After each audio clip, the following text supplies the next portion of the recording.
Olá, gente. Deus abençoe sua vida, seu coração, seu espírito.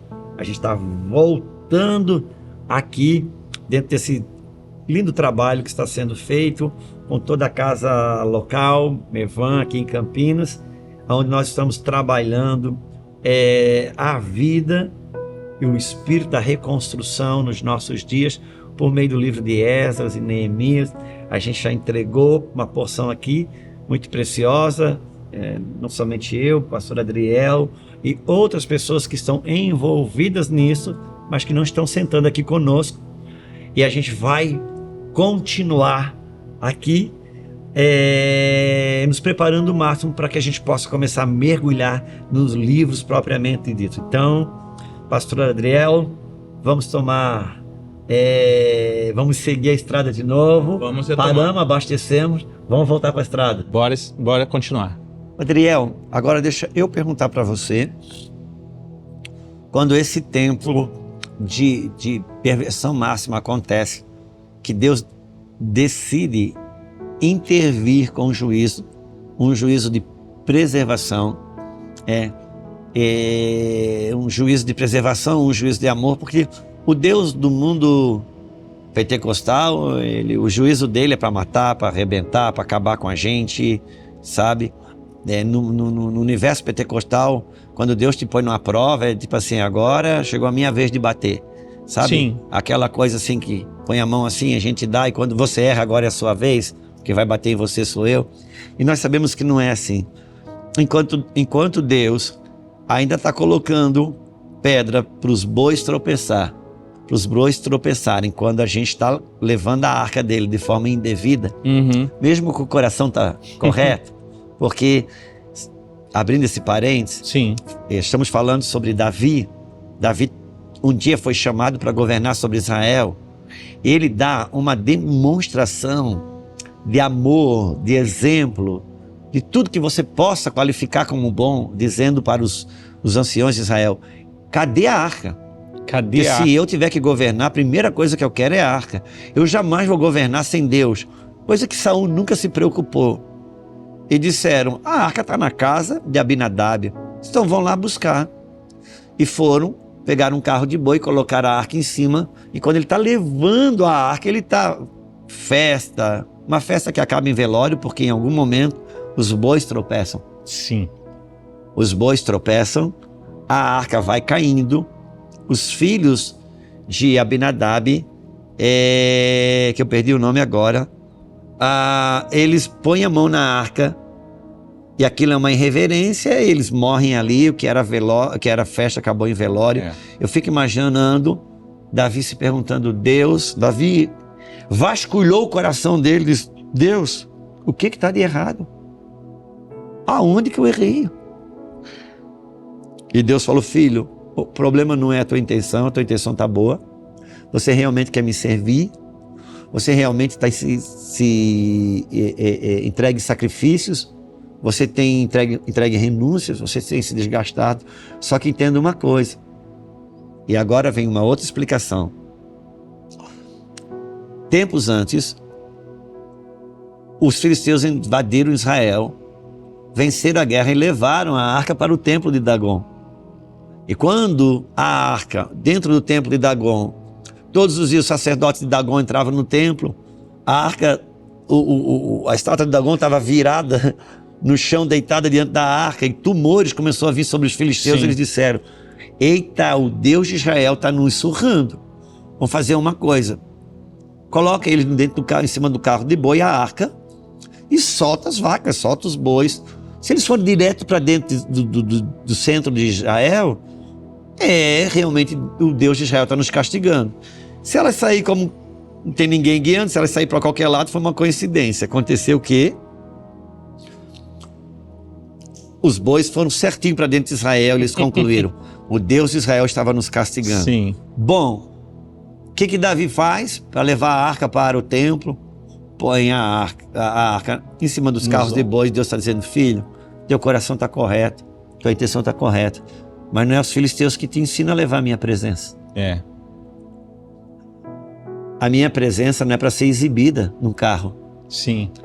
é para ser levada com responsabilidade. Sobre os ombros. Sobre os ombros do sacerdote. 6 passos você sacrifica. Então, enquanto Deus ainda está colocando uma pedra para os bois tropeçarem, é porque nós ainda estamos debaixo do seu amor, do governo do seu amor.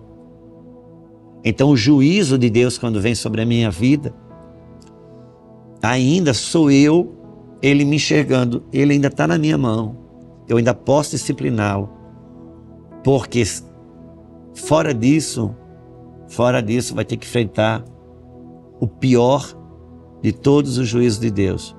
Qual é o pior de todos os juízos de Deus? É o que vem sobre o pior de todos os pecados do homem. O maior de todos os pecados do homem é a obstinação do coração. E esse é o pior pecado. Por que é o pior pecado? Porque a obstinação, ela clama por um único juízo, que é quando Deus te entrega você a você mesmo. Uau! É quando ele... Sabe quando você deixa a tua criança enfiar o dedo na tomada, tanto que ela insiste? É você entregando, quando Deus entrega você para você mesmo. Aquele irmão, aquela irmã na igreja que todo mundo está dizendo para ele não casar.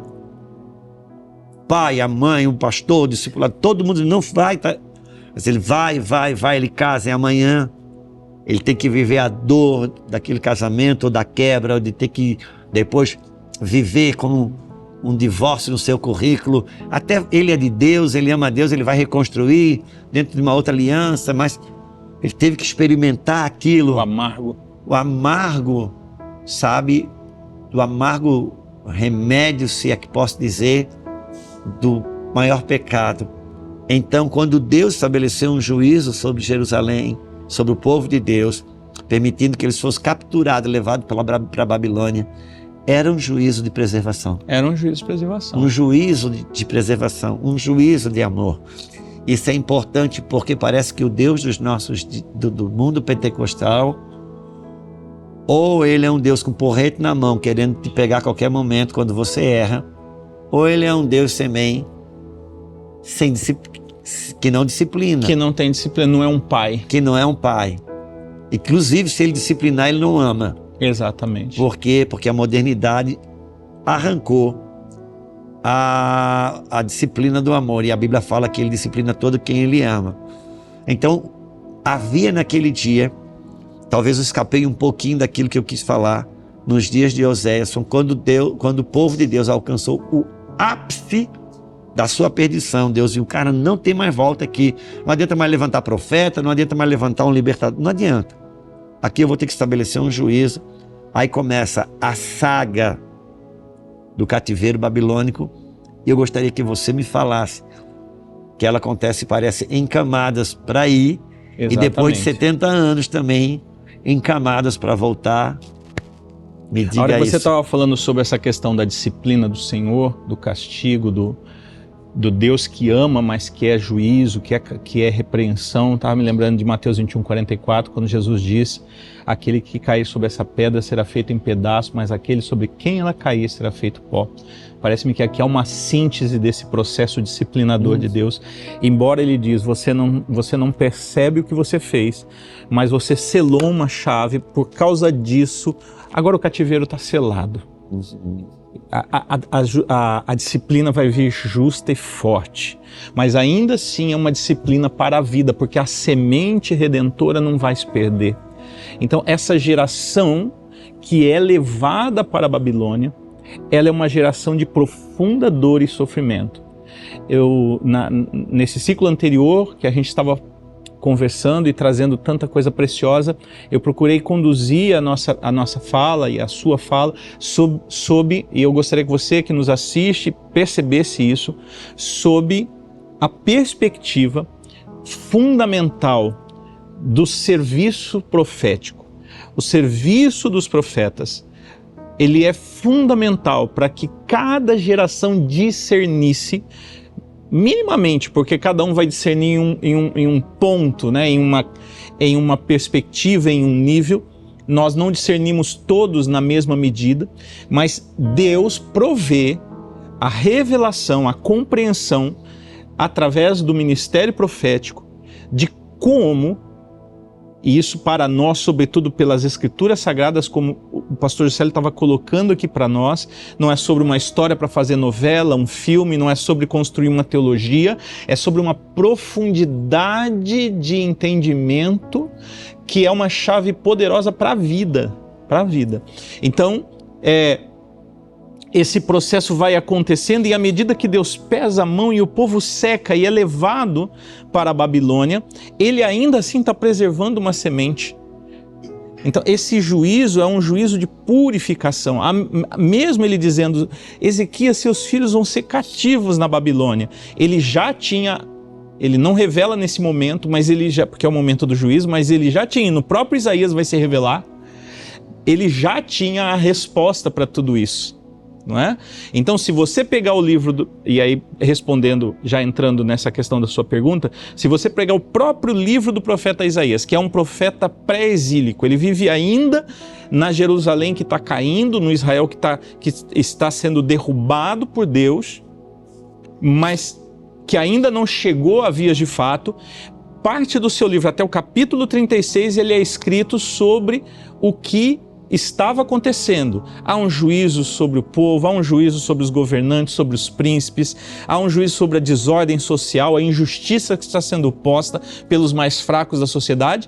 Tudo isso resultado e fruto do adultério espiritual, do afastamento da lei de Deus, mas a partir do capítulo 37 vira uma chave no profeta e ele começa a falar para uma geração que vai sofrer. É aí que entram as profecias sobre o servo sofredor do Senhor, e a partir de um certo momento, capítulo 45, ele já começa a falar sobre a restauração. Do capítulo 45 até o final do livro do profeta Isaías, a palavra é restauração. E o capítulo 45 começa evocando um rei gentil, que ainda não nasceu, chamado Ciro, que ele chama de meu servo, de meu ungido. É o único personagem gentil que recebe o mesmo título, Mashiach, do Messias. Uma convocação de Deus. Por quê? Porque quando esse homem nascer e subir no trono, é ele que vai autorizar a volta do cativeiro babilônico. O cativeiro nem começou ainda e Deus já está prenunciando uma restauração. Então, todo tempo e toda vez que nós estamos sob algum nível de juízo de Deus, nós não estamos perdidos.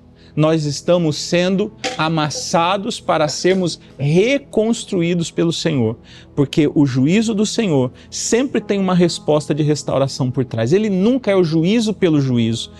Porque mesmo que a pedra caísse sobre nós, eu não ouvi o Senhor, eu não dei ouvidos à voz do Senhor, eu continuei nos adultérios, eu não consegui alcançar a resposta que a palavra buscava em mim. E por fim, Deus provoca um juízo mais duro na minha vida e parece que agora é o meu fim. Não é o meu fim, porque ainda que eu seja feito pó, eu ainda estou na mão daquele que reconstrói o vaso amassado, o vaso do oleiro, que na mão do oleiro se desfaz, mas o oleiro restaura e reconstrói. Aleluia. E é assim que o povo ingressa nesse processo.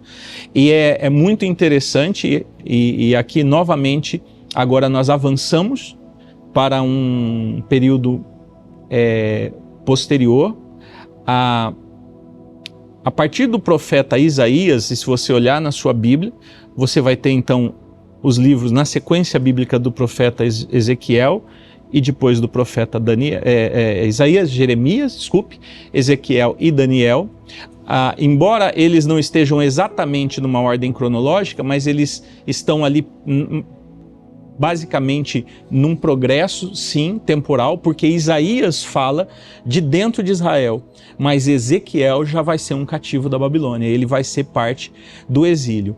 E esse exílio, ele não se dá de uma única vez, esse exílio se dá em 3 etapas. Na primeira etapa, a gente encontra o profeta o profeta Jeremias profetizando. Bora lá, deixa eu fazer um corte para que todos entremos. Que exílio estamos falando? Essa palavra exílio se usa porque quando Nabucodonosor invade Jerusalém, invade Israel, Jerusalém, e leva grande parte do seu povo, transporta, porta para dentro da Babilônia. A esse nome se dá exílio, eles estão exilados lá. Não é uma escravatura como a do Egito, eles estão exilados, é um asilo, eles estão impedidos de viver na sua terra, estão impedidos de viver na sua nação, estão eles exilados. Lá é uma espécie de uma escravatura protetiva. Por exemplo, se eu estiver sendo perseguido aqui no Brasil e eu for para os Estados Unidos e eu provar que eu estou debaixo de perseguição aqui, eu posso encontrar asilo lá e sou um exilado lá, uma espécie que eu estou fora da minha terra natal, mas de uma certa maneira eu também estou protegido lá. E eles estavam tão, de certa forma, bem amparados lá, vivendo aquela discriminação que todo imigrante vive. Sim. Aquela rejeição que todo imigrante vive com os locais, mas dado o que eles viviam em Jerusalém, Israel, naqueles dias, conforme Jeremias disse, vocês se entregam que lá vai ser melhor que aqui. Exatamente. E viveram tão bem lá que quando Deus deu o start para voltar, muitos nem quiseram voltar, né? Sim. Eu estou me interpondo, Adriel, porque como essa é uma parte que eu não conheço muito bem, se eu vi que eu estou tentando que todos entrem junto. Então, na hora que eles foram arrancados de Israel para serem cativos dentro da Babilônia, isso aconteceu em mais de um estágio? Como é que foi isso? Me explica. Exatamente. E aí é importante eu vou ressaltar de novo o papel dos profetas nesse processo, porque o profeta que profetiza quando realmente tudo rui é Jeremias. E ele tem um caráter interessante, porque havia uma resistência, havia um clamor, inclusive de muitos profetas, de que o povo de Israel lutasse contra a Babilônia. Ele é o único que fala, não adianta, entreguem-se, levanta a mão e deixa acontecer. E isso é tomado como antipatriotismo. E como que a gente vai se entregar? Por quê? Porque o povo entende, todos entendem, nós precisamos proteger a terra e proteger o templo, principalmente. Por quê? Porque o templo é o estrado dos pés do Senhor. É aqui que ele toca a terra. É aqui que a Shekinah se manifesta. Então, nós temos que proteger. Jeremias fala, não adianta. Agora deu. Ele entende, como profeta, que o juízo está selado. E ele diz, entreguem-se. Mas há uma resistência. Então, a Babilônia vem, isso se dá por volta do ano 605, mais ou menos antes de Cristo. Então você vê lá por volta do ano 1400 eles entram na Terra. No ano 605 isso lacra, isso é selado, e então vem a primeira batalha. Na primeira batalha fende o muro de Jerusalém e Nebuzaradã consegue entrar em Jerusalém, que foi um texto que você leu recentemente conosco, que está no finalzinho do profeta Jeremias, ele narra isso. 39, né? 50... agora, fugiu o capítulo 52, okay. Verso 7, eu acho que é. Eu vou conferir depois. 52, 7. Então, o muro da cidade fende. Aí começa, então, todo o simbolismo espiritual. Porque, embora eles já estivessem dentro da terra, Jerusalém é o sinal. E aí, a Babilônia atravessa e entra na cidade, mas não destrói a cidade. Eles a capturam. E aí vem uma primeira leva de deportados. E Jeremias está lá e está dizendo, não resistam. Entreguem-se. Interessante a gente entender, nesse tempo Daniel já tá presente, ele ainda não está profetizando, mas ele é um garoto, um jovem, provavelmente um adolescente, de linhagem principesca, não real, mas principesca dentro de Jerusalém. Passado isso, em 597 a rebelião continua, ou seja, pouco mais de 10 anos, a rebelião continua e a Babilônia volta, porque Israel ficou como comandado pelo Império da Babilônia, mas com autorização de continuar como um reino. Mas a insistência na rebelião faz que então os emissários voltem para Israel, e aí então há uma segunda deportação, uma segunda leva de deportação. Nessa segunda leva de deportação, o profeta Ezequiel é levado. E Ezequiel vai profetizar o seu livro, que nós tanto gostamos e é tão profundo, dentro da Babilônia. E Ezequiel também é um profeta que profetiza parte das suas profecias para dentro de uma geração que está dentro da Babilônia, dentro do cativeiro, mas em determinado momento, por volta ali do capítulo 36, se não me falha a memória, ele vira uma chave e ele começa a falar sobre a restauração. E aí onde ele vai falar sobre os ossos secos, sendo unidos a ossos secos, a profecia do Vale dos Ossos Secos, ela não está falando sobre um passado ou sobre uma realidade, ela está apontando a realidade vindoura dessa geração que ele está presente, que está secando, que está morrendo para o propósito de Deus, mas que vai ser restaurada como um grande exército para o Senhor. Então ele está no começo do cativeiro babilônico de 70 anos, mas ele está falando para a época de Esdras e Neemias. E é ele também que vai enxergar o templo sendo restaurado e um fio de água correndo do templo e gerando um grande rio para o Senhor. E profetizando toda uma restauração espiritual, não apenas física, mas também espiritual. Há uma restauração física que vai acontecer, ela é das pedras da cidade, há uma restauração das pessoas que estão prefiguradas no exército do Senhor, mas há uma restauração também da presença de Deus profunda pelo símbolo do templo e de um rio de água que corre no templo, um rio que fisicamente nunca aconteceu, mas que de novo vai aparecer no livro de Apocalipse, ou seja, não é uma água pela água, um rio pelo rio, mas um fluir de Deus que desce sobre uma geração e que inunda uma geração. E aí então, pela contínua resistência, em 586, nós temos o terceiro nível de deportação, que aí então, os emissários da Babilônia entram em Jerusalém, destroem toda a cidade, e destroem o templo também. Aí há uma queda total de Jerusalém e ela fica completamente desolada. A terra de Israel fica sem governo, sem economia, sem nada. Fim do fim. Sem linhagem real. As linhagens reais são quase todas massacradas, mas a descendência de Davi, não. A descendência de Davi, não. Ela continua preservada e levada para a Babilônia. E aí se dá, então, o período mais profundo de trevas daquela geração, porque para o povo de Israel era muito difícil conseguir entender como que o Deus do céu, o Rei de Reis e Senhor de Senhores, perdeu o seu lugar na terra. Ele não tem mais lugar para se manifestar na terra. Acabou.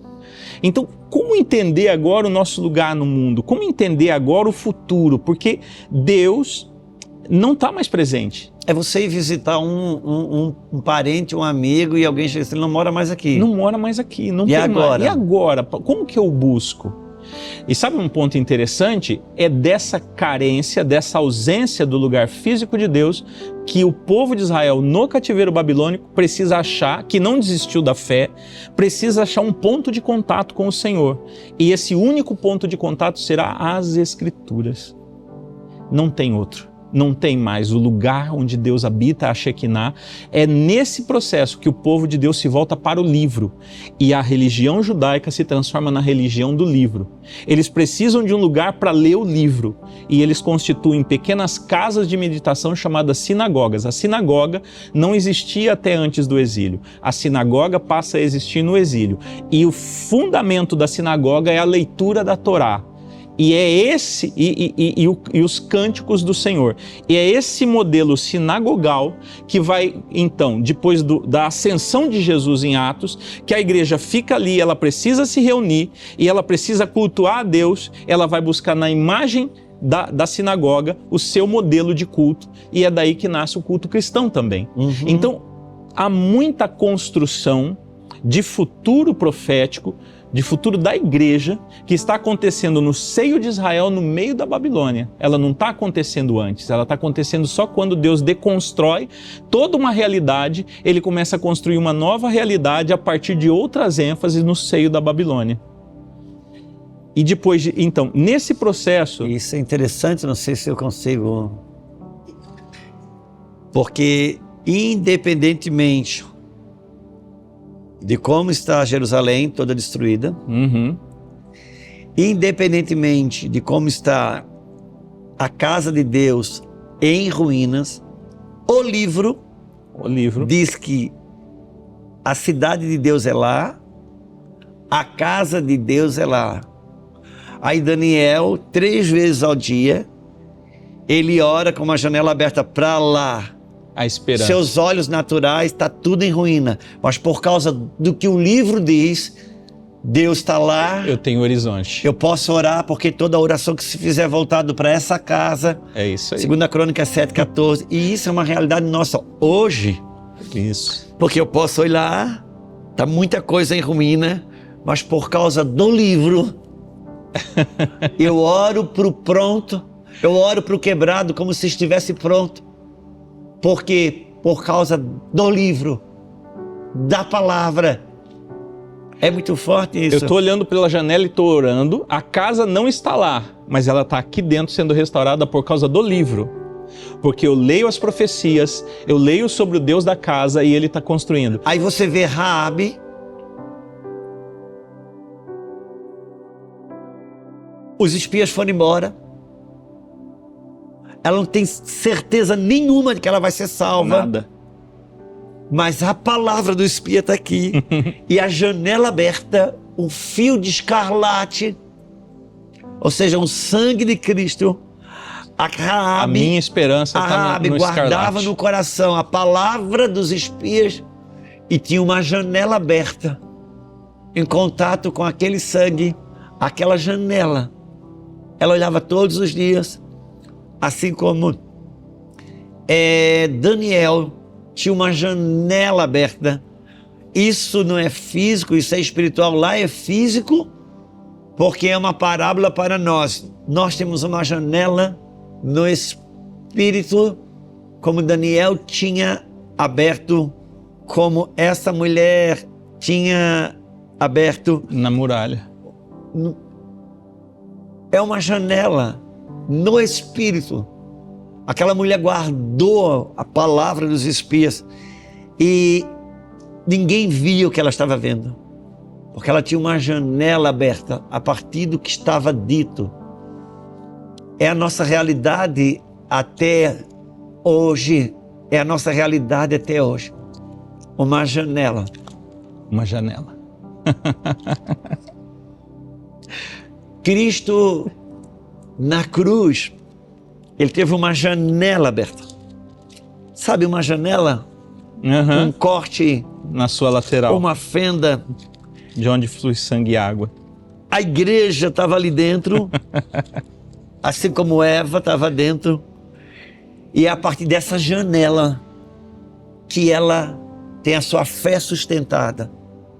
Então, eu fico tão maravilhado com isso, porque quando na Babilônia, as instâncias mais altas do mundo das trevas identificaram o seu maior inimigo lá dentro, num homem, dentro de um homem, seu maior inimigo, chamado Daniel, criaram meios dele não acessar mais essa janela.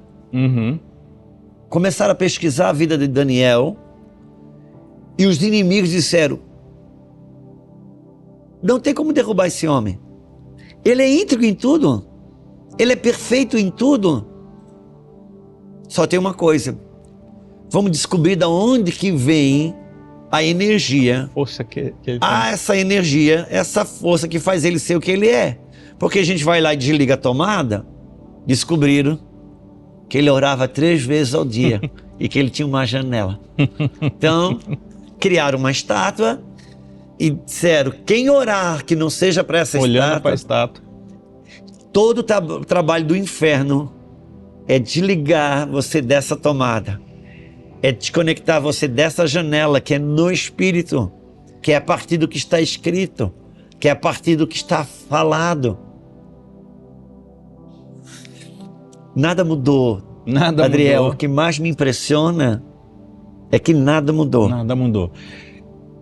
Todas essas pessoas são descendentes de um homem chamado Abraão, que o escritor aos Hebreus vai dizer que ele peregrinou porque ele esperava por uma cidade que tem fundamentos, da qual o arquiteto e construtor é o próprio Senhor. É o próprio Senhor. Daniel olhando por aquela janela, ele não está olhando simplesmente para uma Jerusalém terrena que ele conheceu e que ele queria ver de volta. Ele ainda é aquele que está procurando por uma cidade que tem fundamentos. Enquanto ele está buscando, enquanto ele está peregrinando numa terra desconhecida, Deus está gerando nele o espírito de um peregrino e reconstrutor que espera por alguma coisa que o olho não viu, coração, que o ouvido não ouviu, que nunca subiu ao coração humano. Adriel, eu fico pensando, eu queria que você me ajudasse nisso. Ao final dos 70 anos, para que a profecia de Deus, a palavra de Deus se cumprisse, de um rei ímpio do nada se voltar para reconstruir, entregar subsídio para que o povo de Deus reconstruísse a sua terra, a sua casa, a sua identidade. O papel de Daniel dentro disso. Fundamental. E é isso, novamente nós temos então a figura dos profetas em uma espécie de... Porque assim, o povo está vivendo, pastor. O povo está vivendo. É como você disse, muitos podem ter vivido miséria, sofrimento, mas a realidade mais importante é que dentro da Babilônia, Deus enriquece um povo que inclusive vai fornecer aportes para a reconstrução depois. Muitos não voltaram. E às vezes a gente tem uma tendência de pensar nessa parte de Israel que ficou na Babilônia apenas como gente que renegou a proposta da volta. Em muitos, pode ser que isso tenha acontecido, mas em muitos havia uma geração que permaneceu na Babilônia. Alguns estudiosos, aí não tem base bíblica para afirmar isso, mas alguns estudiosos acreditam que dessa geração que ficou na Babilônia,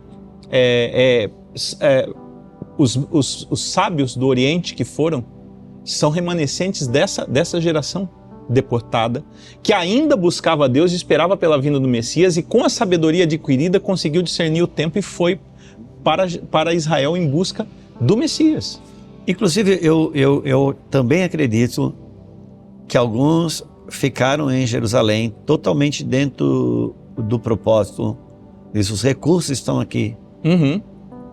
Nós trabalhamos o ajuntamento dos recursos e vocês trabalham a própria construção. Eles estavam na Babilônia, não eram da Babilônia, não estavam na Babilônia. Estavam dentro do propósito de Deus, entendendo o seu lugar na reconstrução. Seu lugar na reconstrução. O seu lugar na reconstrução. E quando isso afetar os nossos dias, aí você vai entender o sacerdócio do médico, Exatamente. do empresário, Exatamente. do político. Tudo isso estava debaixo do governo de Deus. Tudo isso, cada realidade, cada serviço, cada família que está sendo restaurada, cada um que abria a janela e orava. Porque não era só Daniel que abria a janela e orava. Sim. Isso se transformou certamente numa cultura de esperança em uma geração que guardou a promessa. E aí, respondendo objetivamente sua pergunta, é muito interessante porque a gente tem ciência pelo livro do profeta Daniel que o livro de Jeremias era lido na Babilônia. Tanto que o próprio Jeremias endereça uma carta que depois se transforma em parte do seu livro, que é o capítulo 29, para os cativos da Babilônia. Eu acho que vale a pena até a gente olhar esse texto rapidamente, que é o capítulo 29 de Jeremias. 25 é a palavra do cativeiro que você citou. Certo. Atrás, e no 29 é uma carta, tanto que nas nossas Bíblias contém em muitas um intertítulo, Carta de Jeremias aos cativos da Babilônia.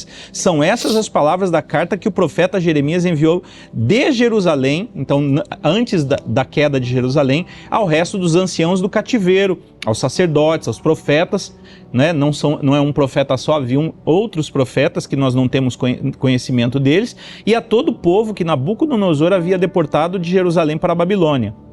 E aí vamos ao texto da carta, versículo 4. Assim diz o Senhor dos Exércitos, o Deus de Israel, olha que afirmações fortes, não é? Não é o Deus que perdeu o controle, que foi vencido pelos deuses da Babilônia, é o Senhor dos Exércitos, é o Deus de Israel, a todos os exilados que eu, o Senhor, deportei de Jerusalém para a Babilônia. Não foi Nabucodonosor, eu, o Senhor, deportei. Construam casas. Acho que você pregou nesse texto não faz muito tempo, não é? Não, não é que eu preguei nesse texto. É que eu falei isso, eu lembrei. É que às vezes não consegue acessar todos os textos, porque senão a gente vai com o culto até 3 horas da tarde. Mas uma coisa importante, sabe quando eu afirmo tanto que parte do juízo de Deus era para preservar a semente, desfazer a cultura do adultério e reconstruir as famílias? O versículo 6 vai dizer assim, ó: tomai esposa, gerais filhos, tomai esposa para os vossos filhos. Dai os vossos filhos e maridos para que tenham filhos e filhas. Multiplicai-vos e não vos diminuir. O que ele está dizendo? Multiplique, porque o que está esperando de vocês é muito grande. Quando eu trouxer vocês para a reconstrução, eu quero vocês grandes, eu quero vocês fortes. O que está esperando para vocês lá na frente. Então por que o Senhor não nos preservou lá? Eu precisava colocar tudo no chão. E aqui vai uma palavra. Eu sei que isso é atemporal, que vai existir, mas eu preciso entregar isso aqui. Nós estamos em março de 2025. Eu queria que vocês entendessem isso. Nós estamos nisso aqui. Deus colocou tudo embaixo. Hoje você não tem nada para derrubar. Não tem cultura nenhuma. Nem boa e nem ruim. Tudo é líquido hoje. Você não tem nada para derrubar. O que você tem é escombros. Pode ver, você não tem nada. Uma música não segura, um filme não segura, uma moda não segura, nada segura, está tudo no chão, ninguém sabe quem é homem, quem é mulher, quem é árvore. Então assim, Deus disse, eu coloquei tudo no chão e agora eu estou autorizando você. Então nunca teve tão fácil, porque não temos nada para derrubar. Nós só estamos com dificuldade porque nós estamos sem a referência e ainda nós buscamos. Nós olhamos para o gay para construir hétero. Nós olhamos para a macumba para construir culto a Deus. Nós ainda precisamos. Ele disse, não, eu botei tudo no chão porque eu quero trazer a download do céu. Eu quero trazer a matriz. Eu não quero partir de nenhuma referência. Então ele está dizendo, só que acreditem, se fortaleçam, ore, jejuem. Penso que vocês estão tomando a nação, penso que vocês estão tomando as nações, mas está tudo no chão, não importa, se fortaleça, porque quando eu virar uma chave, eu autorizar a carta no reino do Espírito, a reconstrução vai ser muito rápida, entende? Entendo. Eu não sei se eu estou conseguindo colocar para fora, só tem escombros, nós não temos nada para derrubar. Não temos nada. Alguém já derrubou tudo. Tá tudo no chão. Tudo. Sabe, tem um partido político da nossa nação que pode ver, ele não constrói nada. Parece que ele foi chamado para derrubar tudo. Onde ele põe a mão, ele derruba, ele estraga, ele destrói. Parece que ele é uma mão de Deus para destruir aquilo que a gente está segurando de forma errada. Então deixa cair. Não constrói a partir disso. Se eu tiver que fazer escola, não é porque o diabo entrou na escola, gente. Porque o diabo não é a partir dele que eu faço alguma coisa. Se eu tiver que construir músicas lindas, não é porque o rock está bem feito. Se eu tiver que ter canais de televisão, não é por causa da Disney. O diabo não é o meu ponto de partida. Ele não é o ponto de partida. Então, se vocês vão para a Babilônia, vocês estão aqui, eu botei tudo no chão, vocês vão voltar, vocês não vão ter referência de nada. Vão ter o quê? Escombros. Você só precisa ter fé para acreditar que desse monturo, como é que é o versículo? Do monturo ergue o necessitado e o faz assentar sobre os príncipes. Então eu não sei nem por que eu te cortei, mas é que eu me empolgo, Adriel, então porque nós estávamos falando exatamente da geração que vai para o cativeiro com saudade de Sião. Mas que Deus quer que eles esqueçam Sião por um tempo e constituam casas, famílias, vivam, sejam prósperos. Porque por isso, tem uma palavra... te cortar, por isso que de certa forma, quando eu tento dizer que o movimento missionário hoje não é a base,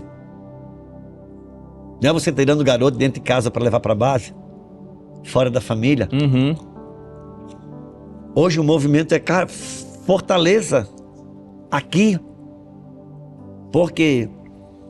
Porque hoje aqui está tão frágil que quando você leva para lá, você não fortalece. Você entrega fogo para uma lenha que não sustenta. Se a gente compreender essas instruções hoje, por isso fortalece. Então, nós vamos fazer coisas muito parecidas, mas é a partir de Deus, não importa. Então, tem uma bondade do Senhor. O Senhor está nos dando desenhos. Está nos dando desenhos. Mas é a partir dos desenhos de Deus.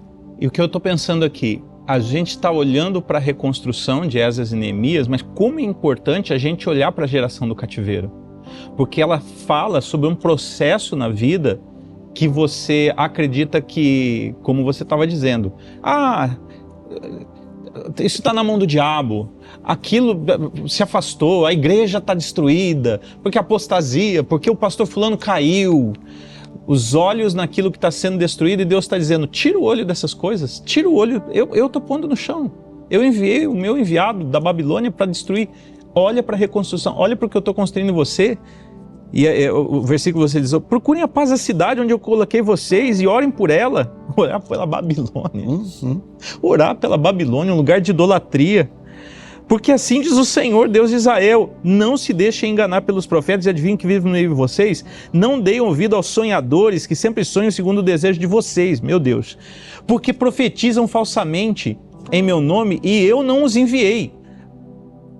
E assim diz o Senhor, logo que se cumprirem na Babilônia os 70 anos, atentarei para vocês e cumprirei a promessa que fiz para vocês, trazendo-os de volta a esse lugar. Eu é que sei os pensamentos que tenho a respeito de vocês, diz o Senhor, são pensamentos de paz e não de mal, para dar-lhes o fruto de uma esperança. Meu Deus do céu. Não, e aqui...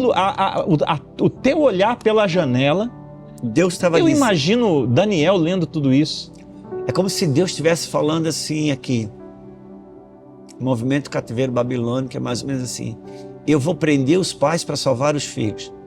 Uau!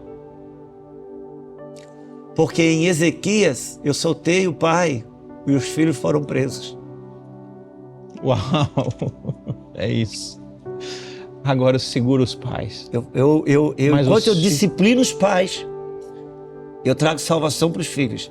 Mas você sabe o que eu estou pensando então, aqui? Então o pai que se deixar ser disciplinado, Adriel, fala-me.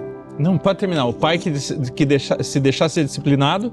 vai ter filho salvo. Oh, meu Deus. Eu é que sei os pensamentos que tenho sobre vós. Sabe o que eu estou pensando aqui? Deus levou um pai para a Babilônia chamado Salatiel. Faz parte dessa geração que foi para lá e foi presa, escravizada.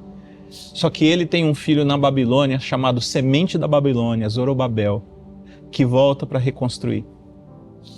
O pai dele nasce na Babilônia, o pai dele vai cativo, mas ele nasce da Babilônia, mas volta para reconstruir. É muito forte. A maior dificuldade para mim é a gente realmente trabalhar por Gomes, Adriel, porque as coisas vão vindo, mas a gente vai se organizar. Então, gente, vamos dando um fechamento aqui.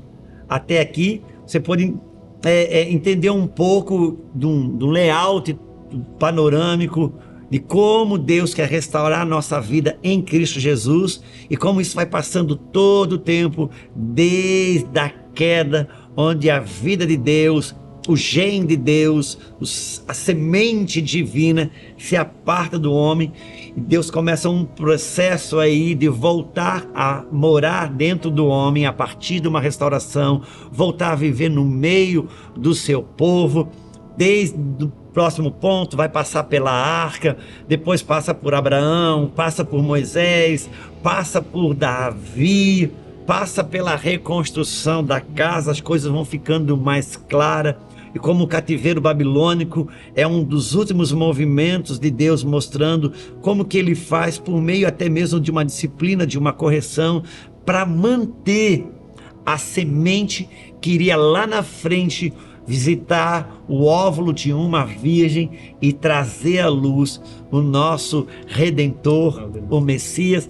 A gente trouxe essa panorâmica, ou seja, vamos imaginar que você acabou de adquirir o ingresso.